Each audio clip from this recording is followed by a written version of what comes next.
আজকে রান্না করব এই যে ফলি মাছ আর আরেকটা ছোট মাছ আছে, ওটা দিয়ে বেগুন দিয়ে ঝোল রান্না করব। এখানে আলু আছে, আলু কেটে নিয়েছি, দেখতে থাকুন। এখানে তেল দিয়ে দিয়েছি, পেঁয়াজ দিয়ে দিই।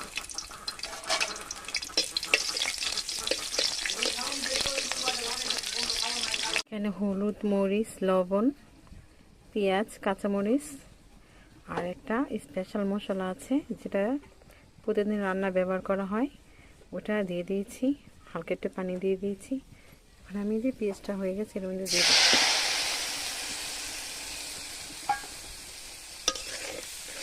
কারণ এটা পুকুরে এই যে একটু আগে মাছটা ধরছে, একবার পুকুরে তরতাজা মাছ, আমাদের পুকুরের মাছ। আমরা কোনো খাদ্য খাওয়াইনি, এরকম প্রাকৃতিকভাবেই হয়, বড় হচ্ছে তারা, তাদের স্বাদই আলাদা, তাদের ভাজা লাগে না। এইভাবে আমরা রান্না করি, ভাজলে ভালো লাগে না, এইভাবে বেশি ভালো লাগে। দেখুন সুন্দর করে কষায় তারপর তরকারি দেব, মাছগুলোকে ভালোভাবে কষিয়ে নেব। আমার মাছগুলো কষানো হয়ে গেছে।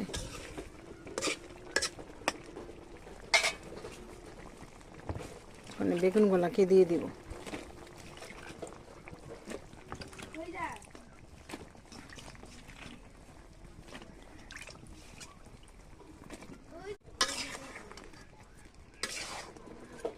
এটা মাছ, ফলি মাছ। এটা মানে একটু শক্ত আছে মাছ, তার জন্য এরকম করে লাড়া দেওয়া যাচ্ছে।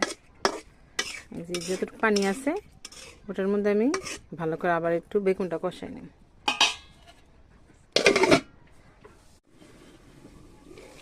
এই যে আমার তরকারিটা কষানো হয়ে গেছে,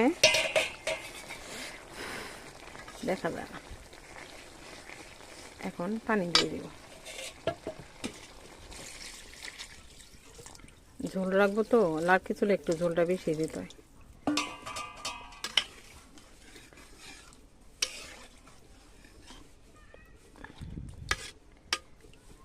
দিছেন? এই যে বন্ধুরা, আমার তরকারিটা হয়ে গেছে। দেখেন তরকারিটা হয়ে গেছে।